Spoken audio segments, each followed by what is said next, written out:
Hey everybody, Justin from Playing Board Games here, and today I am finally here to talk about my final preliminary thoughts on The Edge of the Earth. You may or may not remember that earlier in December, late last year, I released my initial thoughts and my midpoint thoughts on Edge of the Earth. Never mind the camera, it's really zoomed in because we're going to be looking and talking about cards.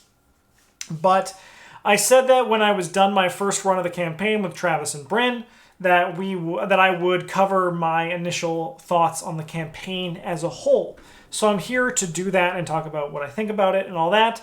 Travis, Bryn, and I will also release a video where we talk about this. This will likely come sometime in the future after we've played it a second time. So Travis and Bryn will be joining me in the future for one of these, but right now you're just stuck with this guy. So, like with the previous videos, I'm going to do a spoiler-free section, but I think overall, as a whole, Edge of the Earth is a really well-designed campaign. There's a lot of really awesome stuff working towards making it the way it is, and I think that this was their first attempt at designing this format where instead of having to follow the traditional 8-scenario format, they were able to do something completely different. Because of this, I think that there is some experimental kind of learning procedures that are going to come from this, but I do think that overall, there was a huge success from the design team with this with this campaign, and I think Edge of the Earth is really well made. I think that there's a lot of really cool moving pieces, and I do think that overall, the theme of this campaign is really nice.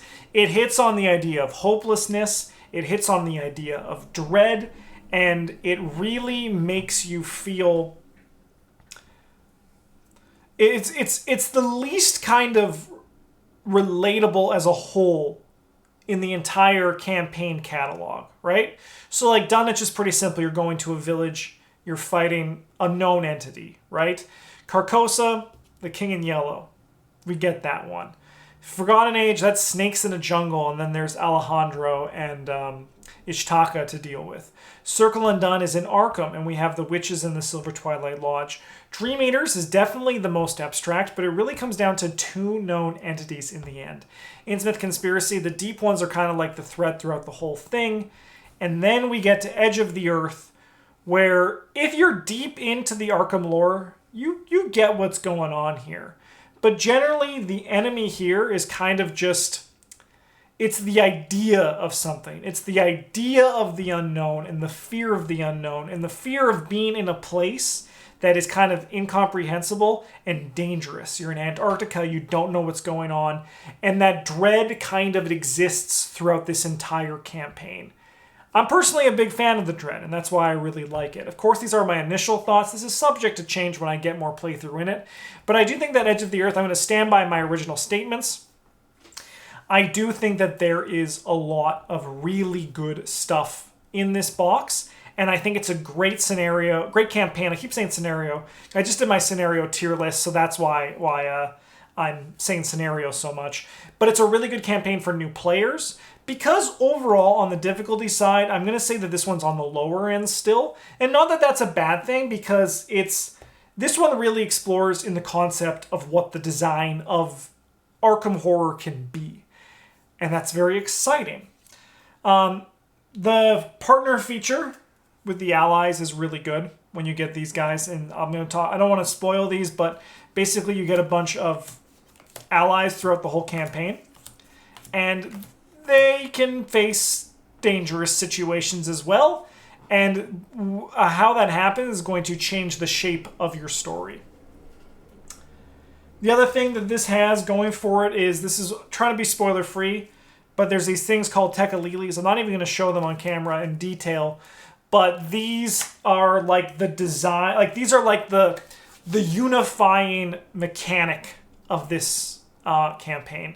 So like, if you look at it, like Carcosa and Dream Eaters had the hidden cards. Carcosa also had Conviction and Doubt.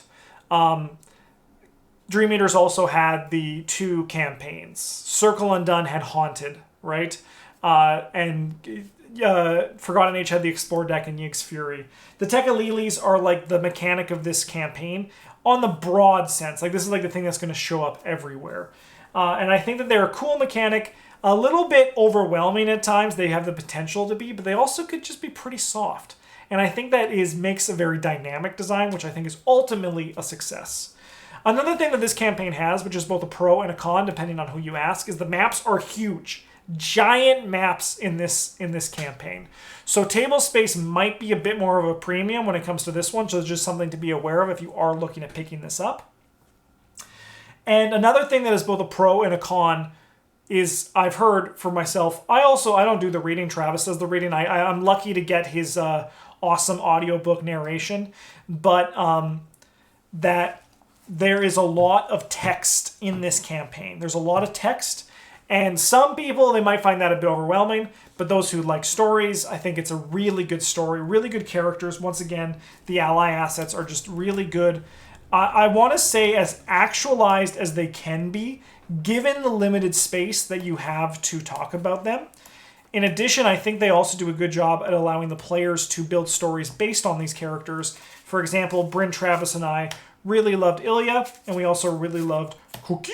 So like it allows you to build these things on your stories for these characters.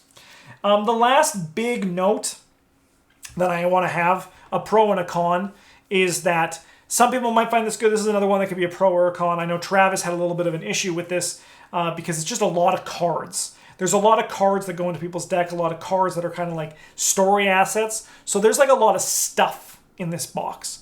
But once again, I think that's something that we're going to see more going forward. And ultimately, it's a good thing because it means we're getting more awesome Arkham content in the process. So just something to be aware of as they continue to explore that there's just a lot of stuff in this campaign. A lot of like things to keep track of, especially if you're like us and you have to play multiple campaigns. Not many people are going to be like us, though, so it might not be as big of an issue. Overall, though, I'll say again, I really liked Edge of the Earth. I think it's a really good campaign. And we're going to go in and start talking about it now. I think you would like it if you like Arkham. It's just more Arkham goodness. One more point before I forget. I didn't have a problem with it, but I can see some people, and I've seen some people talk about it. While there are technically 1, 2, 3, 4, 5, 6, 7, 8, 9, 10 scenarios that you can play in this, like roughly like that, 3 are on the same map, 2 are on the same map, and another 3 are on the same map. So there's a lot of the same map in this. For me, the gameplay loop on the majority of them are different enough that I don't have a problem with it, at least right now with my initial playthrough. However, I can see in the future that other people, myself included, and even currently, can have a problem with the fact that you kind of see the same maps a lot. I think it's great that they explored it. Once again, I think one of the best things that designers can do in a board game is continue to explore design space. Even if it doesn't work, it was ultimately worth the attempt to try it out. And I think Ice and Death in particular, which is like the notable one, did work. So, that is going to be the end of spoilers, and we're going to get into talking about things individually. So, if you did not want to see, I'm going to start with the light spoilers. So, the first thing we have here is the Tekalili deck. So, if you don't know what the Tekalilis are, these go into your deck, and then when you draw them, they have a revelation effect.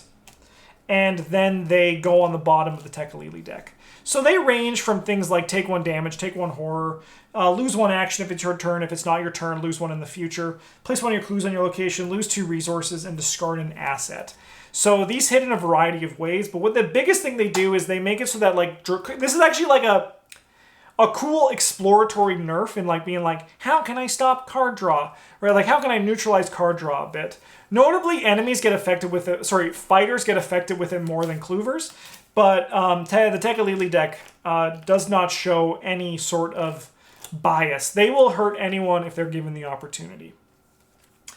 I think that while they felt a bit clunky at first, we have now a system in the future that they'll work well. So, for example, the best way I can explain it is I'll have a card in my... When I gain a Tekalili, I'm going to put a card like this into my deck.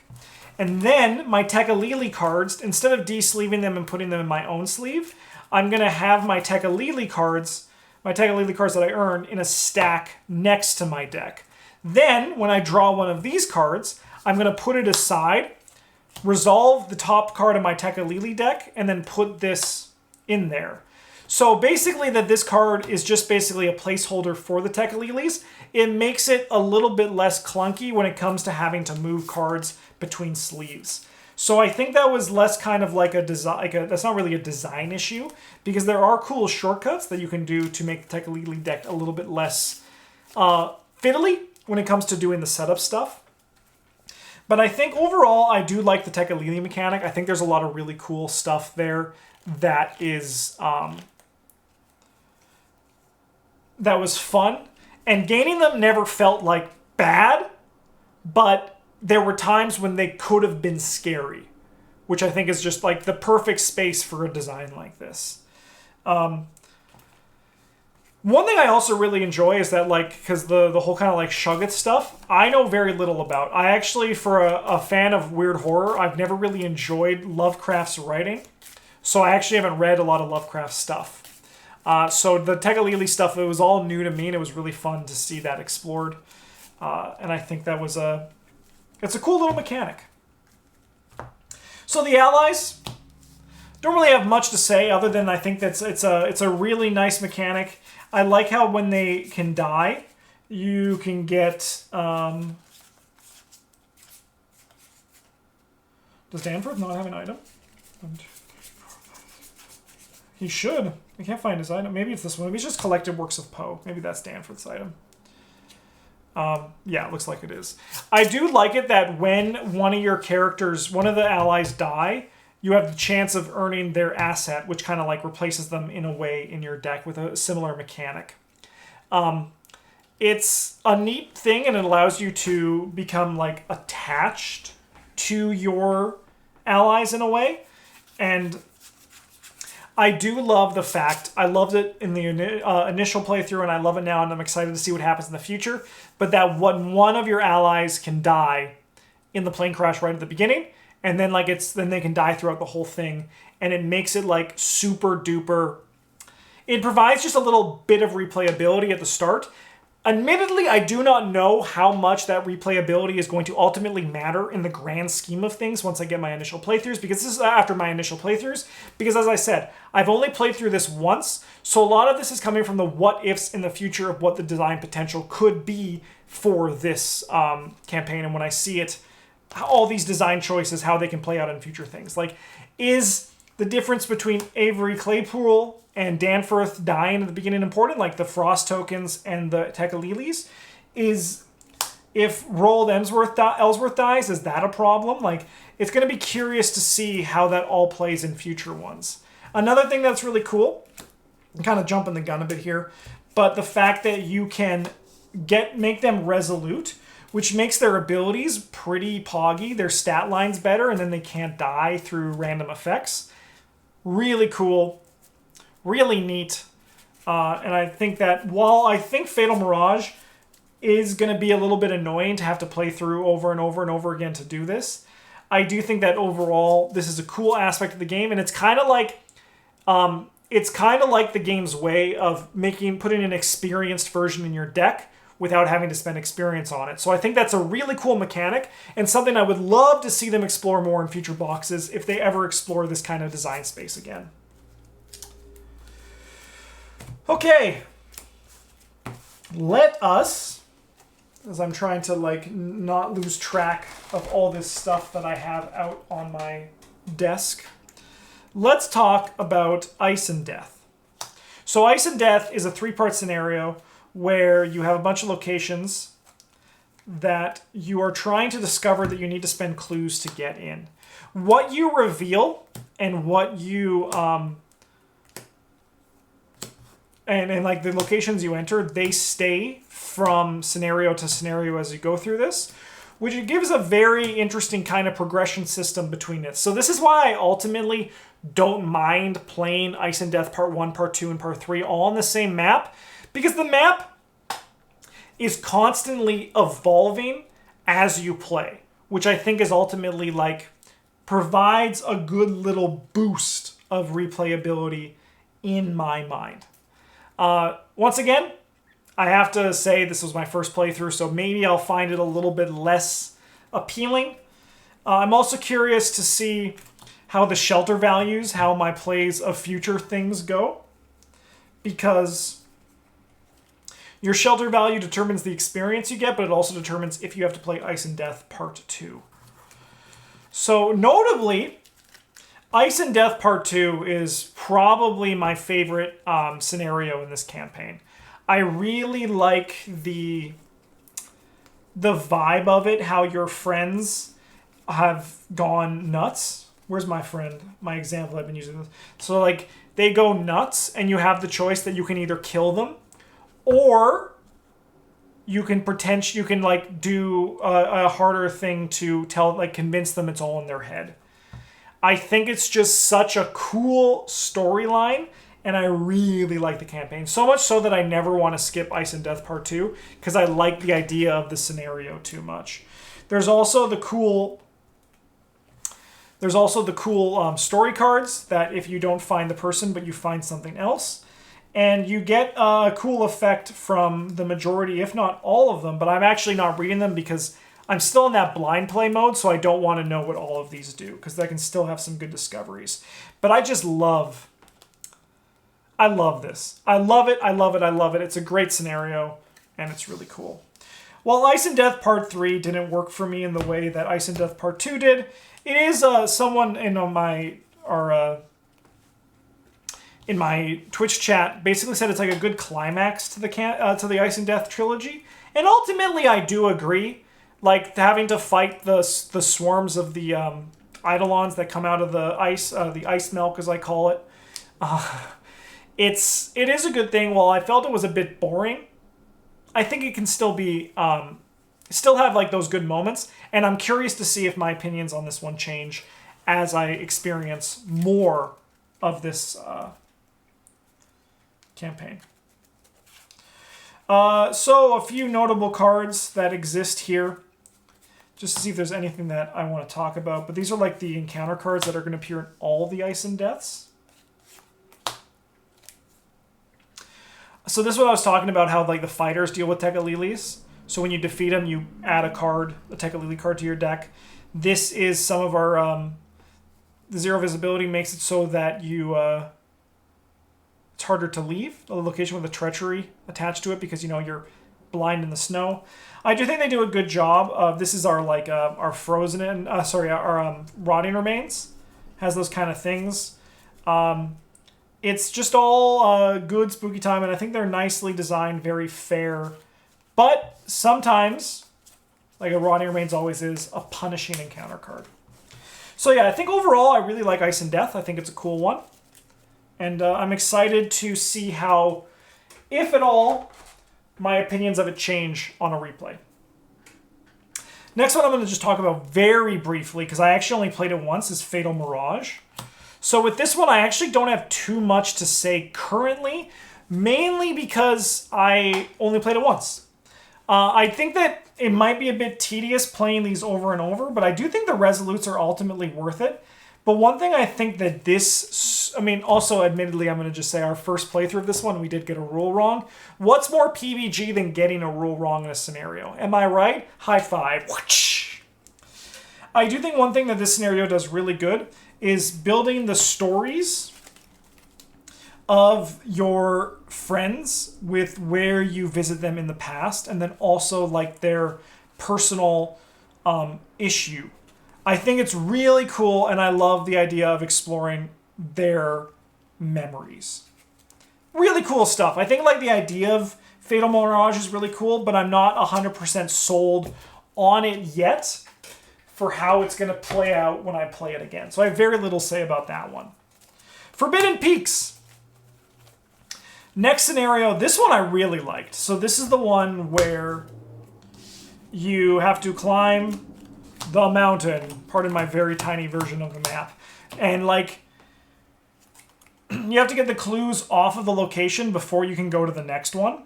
And then as well, you have to carry your supplies up the mountain with you. So one thing that was really cool about Ice and Death was that, I'll organize these, was that you could discover stuff on locations. And as you discover them, it actually turns out that these were then assets that you could add to your deck if you bring them up the mountain. I think this is a beautiful flavor and design combination that makes it so it tells a story while also providing a mechanical hindrance. It's like elegant. It's just beautiful. It's like fucking poetry, man. It's like, it's just such an accomplishment of design, and I think it's just a really nice part that makes an already good scenario even better. We have the guy that shows up. He kills somebody when he shows up. That's always a little bit spooky. And then we also have some Elder Things that just like to hold on to you.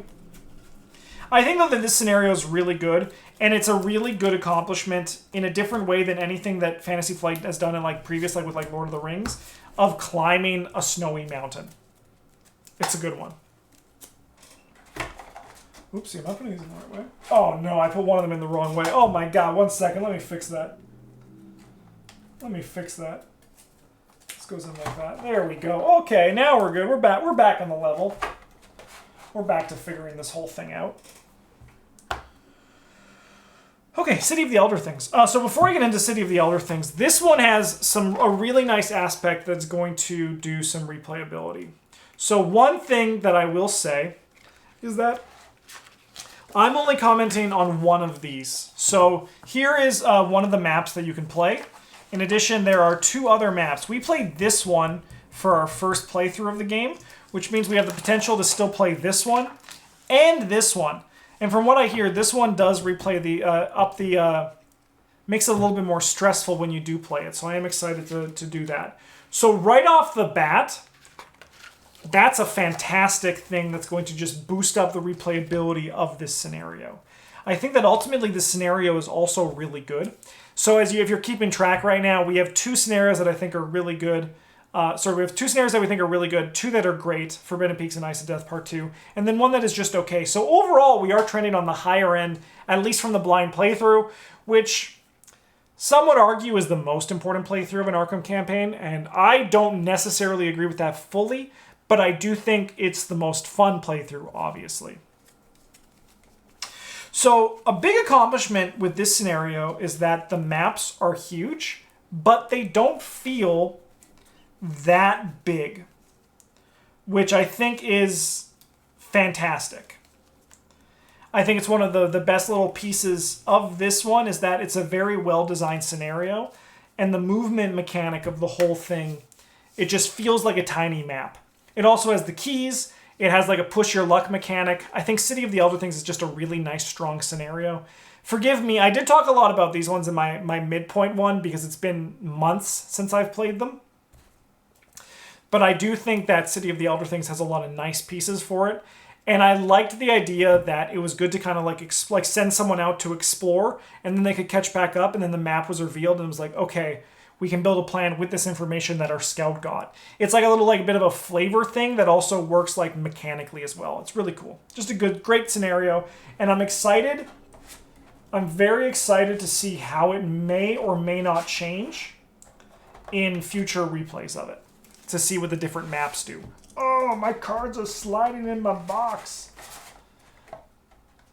So that's something I'm very eager to see how it shapes out. Okay. And now 2 scenarios we have not talked about. What did I say about sliding? The cards keep sliding. I didn't even take a drink of my water. Yummy. Okay, Heart of Madness. So, I will say that I really liked Heart of Madness Part 1. That one was a fun scenario. I liked the pylons having the text on it. Let me see if I can find it quickly.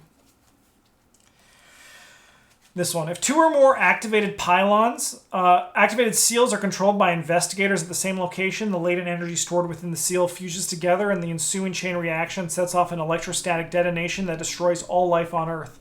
Resolution 3. So it immediately puts some fear in you while having like this great moment. And I'm excited to see what Resolution 3 says. I'm never going to probably experience it, but I want to read it just to see what happens. But it just sets off such an exciting mood when you read the agenda.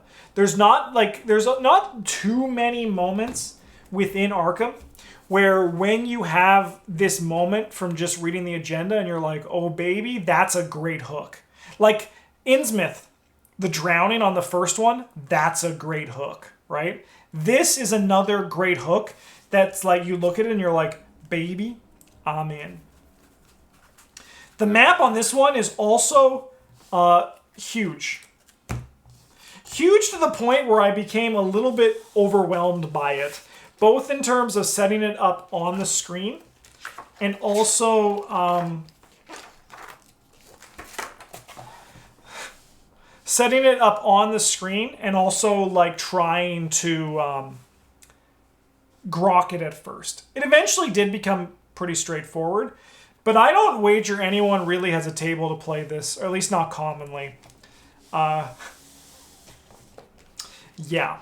So that is, as I was saying earlier, it's a pro for some, con for others. To me, I wish the maps were smaller, but that also comes from a very special perspective, which is me making content for the game, right? Like, not everyone does what I do, so big maps are fine for some people, but for me, they were a bit much. So the idea of part one is that you get these seals, you try to activate them, and then you want to get out before it's too late. The more you activate, the more you're going to have going into the next scenario, which Heart of Madness Part 2, unfortunately, was kind of a whiff for me. So there's this mechanic where there's lots, and when I say lots, I mean lots of this card. These are unsealed phantasms. These guys don't belong with the others. How embarrassing for them, right? Just making sure I get the right card. So with these ones, there's a lot of these guys, and if you successfully evade or attack it, you exhaust the nearest ready copy for each point you succeed by.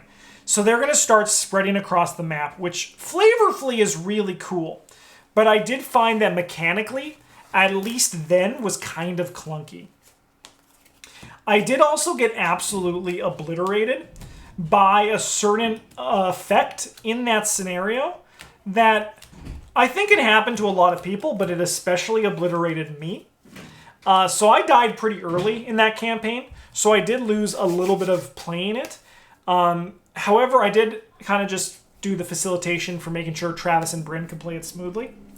And well, it looked like they had a good time, but I do think that like when you're in the spoke mode of the scenario, the Nameless Madness stuff is a little bit clunkier than it is. The flavor of it lacks in comparison to the clunkiness of it. However, when you get to the end shift, when you're trying to run up the big ramp and the Nameless Madness, the evil elk milk,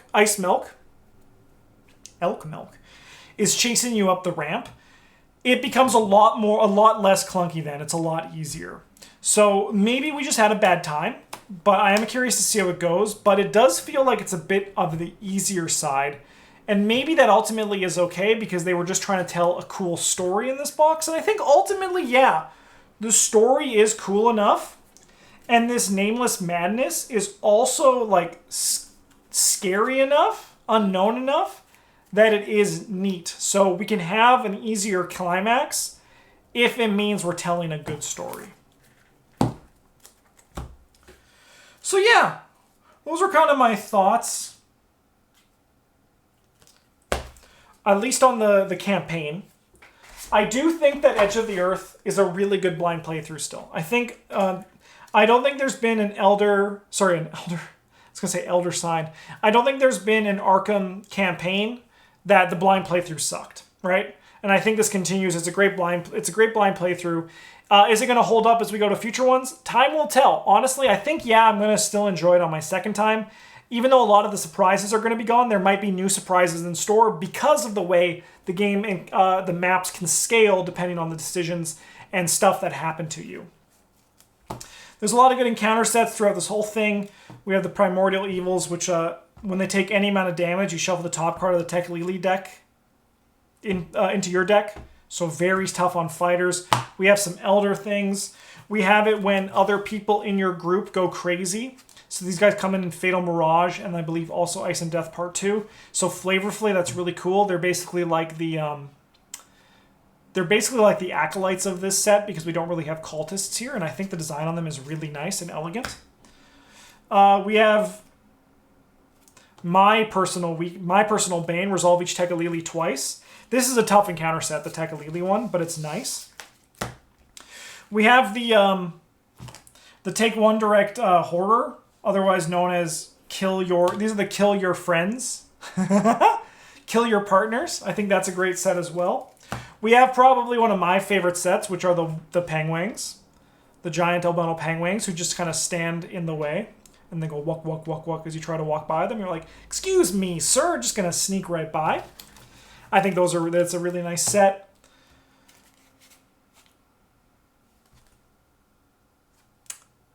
Beautiful art.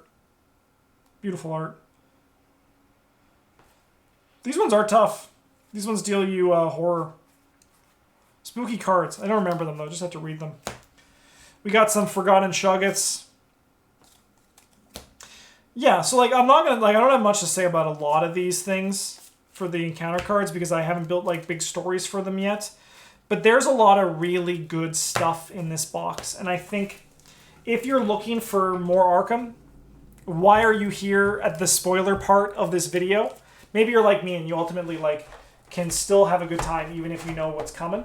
But I do think that Edge of the Earth overall was a really good campaign, and I'm really excited to see what they continue to do with this format of being able to build and design it all in one box. I know in Scarlet Keys, MJ said that this was an idea that they wanted to do for a very long time, that they weren't able to in the old Mythos Packs format. So it's really cool that they're able to explore, and we're going to see a bunch of really fresh designs, I think, from this. And I think Edge of the Earth was just the beginning of this. And I'm very excited to see what else is going to come out of this. I'm also hopeful that Edge of the Earth is going to hold up on future playthroughs. We're going to see what happens and when those playthroughs start happening. But in the meantime, I'm going to end this video here. I could probably continue to yammer on, but I think I got the majority of my points across, so I am going to just cut it here. But thank you so much for watching. I do appreciate this. Please let me know in the comments what you thought of Edge of the Earth. If you've played it once, twice, 3 times, 10 times. I'm just curious to see how it's holding up for you. Please let me know in the comments. Thanks for watching. Huge thank you to all of our patrons for supporting the channel. Have a good one. And as always, a GG's.